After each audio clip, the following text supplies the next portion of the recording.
The photography world is buzzing once again, and this time it's Nikon that's caught everyone's attention. The company is rumored to be preparing a new addition to its retro-inspired lineup, the Nikon ZFR. If you've followed Nikon's recent history, you'll remember the Nikon ZF, a camera that won many hearts with its beautiful nod to classic film camera styling, while still delivering the benefits of a modern mirrorless system. The ZF managed to stand out in a crowded market because it wasn't just another technical powerhouse, it was a camera that looked and felt special, one that tapped into nostalgia without completely ignoring innovation. But now the conversation has shifted toward the ZFR, which could be the next step in Nikon's retro series, promising more refinement, higher-end specifications, and potentially a much broader appeal.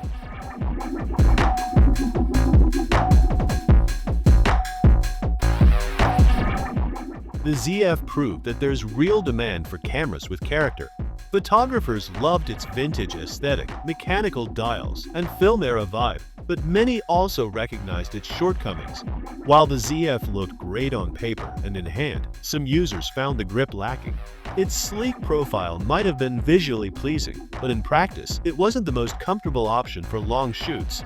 Many turned to third-party grips to make the camera easier to handle during extended sessions. The other criticism centered on speed.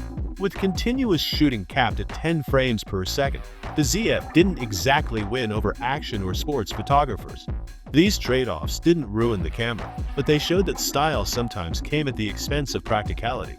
With the Nikon ZFR, the hope is that Nikon addresses these issues while retaining everything that made the ZF special.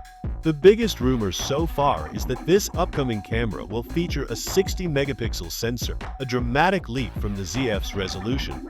If true, this would put it in direct competition with industry heavyweights like Sony's A7RV, which also offers a 60-megapixel sensor, and Canon's EOS R5, which has a slightly lower resolution but delivers outstanding performance across the board. A sensor of this caliber would appeal to landscape photographers, portrait artists, and anyone who values incredible detail and cropping flexibility. High-resolution sensors aren't new, of course. Sony and Sigma have been offering them for years, but Nikon's ability to pair such resolution with their own color science and dynamic range could give the ZFR a distinct edge. There's also been speculation that Nikon might push the envelope on image quality even further, possibly aiming for improved color depth or dynamic range. Some rumors have gone as far as suggesting 16-bit RAW output, which is usually reserved for medium format systems like the Fujifilm GFX 100 or Hasselblad X2D 100C. While this would be groundbreaking in a full-frame body, it feels less likely in practice. More realistically, we can expect the ZFR to deliver the standard 12 to 14-bit RAW files that are more than adequate for most professionals. Still, the idea of Nikon experimenting with deeper color fidelity and higher flexibility in post-processing is enough to generate excitement. In terms of speed, it's unlikely that the ZFR will cater to sports or action shooters. Early chatter points to a burst rate in the 10 frames per second range, which is consistent with Nikon's intent to make this camera a tool for high-resolution still photography rather than fast-paced subjects. That means if you're looking for blistering frame rates, you're better off with Nikon's Z8 or Z9. But for portrait, landscape, and studio work, where detail trumps speed, the ZFR's performance should be more than enough. Video capabilities are another area where speculation runs high. With the Z8 and Z9 already offering 8K recording, many wonder if the ZFR will join the 8K club. While it would make sense for Nikon to include it, especially given the expectations for high-end mirrorless cameras, 8K comes with its own challenges. It requires massive amounts of storage, puts extra pressure on heat management, and isn't always practical for users whose final output is 4K or even 1080p. Still, having 8K as an option would give hybrid creators more flexibility, especially for reframing shots or producing content at the highest level. If Nikon manages to handle overheating in a retro-styled, compact body like the ZFR, it could make the camera especially appealing to filmmakers and content creators. Design will, of course, be a defining factor. The ZFR is expected to retain the retro aesthetic that made the ZF such a hit, but with improvements where the ZF fell short. The most obvious change would be a more substantial grip. Nikon has received feedback about the ZF's ergonomics, so it's logical to assume they'll refine the handling this time around. Photographers need a balance between form and function, a camera that looks stunning but also feels good in the hand during hours of use.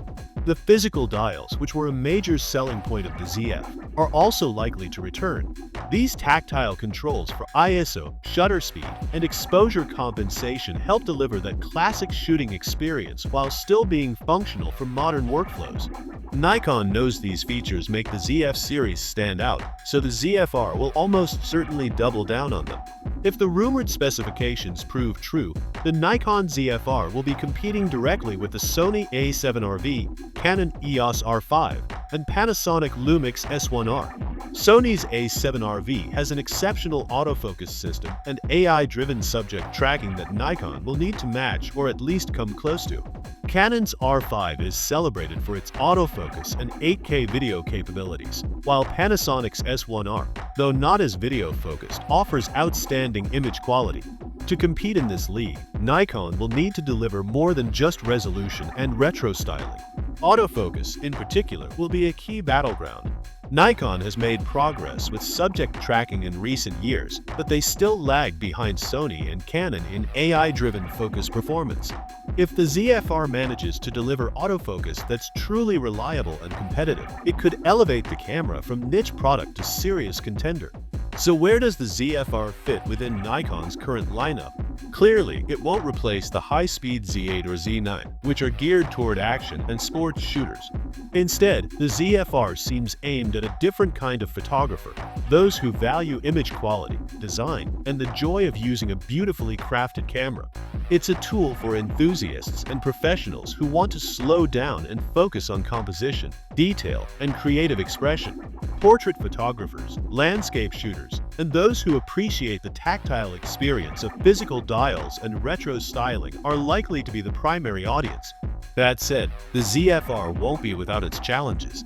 Ergonomics remain a question mark. If Nikon doesn't significantly improve the grip and handling, we could see the same issues crop up again, forcing users to rely on third-party accessories. Price is another consideration. A 60-megapixel full-frame camera with a retro-inspired body isn't likely to be inexpensive, and Nikon will have to carefully position it to avoid alienating buyers who might otherwise consider the Z7 series or a competing option from Sony. The ZFR could end up being a niche product, appealing to a specific audience willing to pay for a mix of aesthetics and performance, rather than a mass-market camera. So, will the Nikon ZFR live up to the hype? It's too early to know for sure, but the combination of rumored specs, improved ergonomics, and a distinctive design philosophy suggests Nikon is onto something. For now, all we can do is watch closely, wait for official announcements, and keep imagining what this retro-modern hybrid might bring to the table. One thing is certain, the ZFR is already one of the most talked about cameras in Nikon's future lineup, and that alone shows how much anticipation it's generating.